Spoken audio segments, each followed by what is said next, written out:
निशुम्भ शुम्भ गर्जनि प्रचण्ड मुण्डखण्डिनि वनेरणे प्रकाशिनि भजामि विन्ध्यवासिनि। त्रिशूलमुण्डधारिणि धराविघातहारिणि गृहे गृहे निवासिनि भजामि विन्ध्यवासिनि। दरिद्रदुःखहारिणि सदा विभूतिकारिणि वियोगशोकहारिणि भजामि विन्ध्यवासिनि।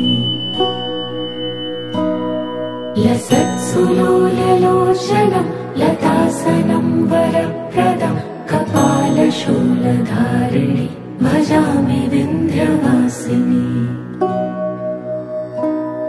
कराब्जदानदाधरां शिवा शिवां प्रदायिनि वरावराननां शुभां भजामि विन्ध्यवासिनि। कपीन्द्रजामिनी प्रदां त्रिधा स्वरूपधारिणि जले थले निवासिनि भजामि विन्ध्यवासिनि। विशिष्टशिष्टकारिणि विशालरूपधारिणि महोदरे विलासिनि भजामि विन्ध्यवासिनि। पुरन्दरादिसेवितं पुरादिवंशखण्डितं विशुद्धबुद्धिकारिणि भजामि विन्ध्यवासिनि।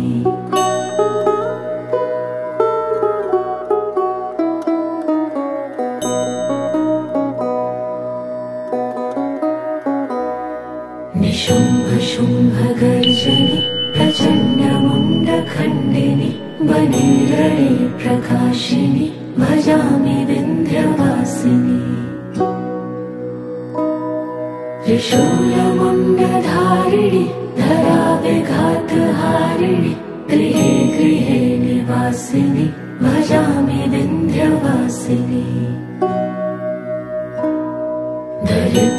दरिद्रदुःखहारिणि सदा विभूतिकारिणि वियोगशोकहारिणि भजामि विन्ध्यवासिनि।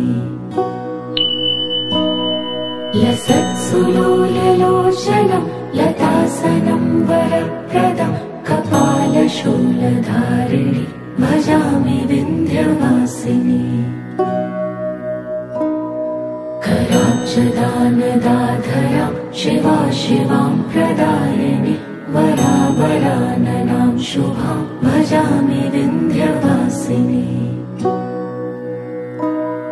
कपीन्द्रजामिनी प्रदां त्रिधा स्वरूपधारिणि जले थले निवासिनि भजामि विन्ध्यवासिनि।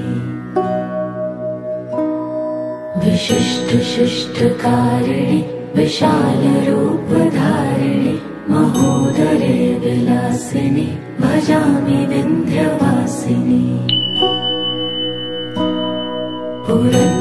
पुरन्दरादिसेवितं पुरादिवंशखण्डितं विशुद्धबुद्धिकारिणि भजामि विन्ध्यवासिनि।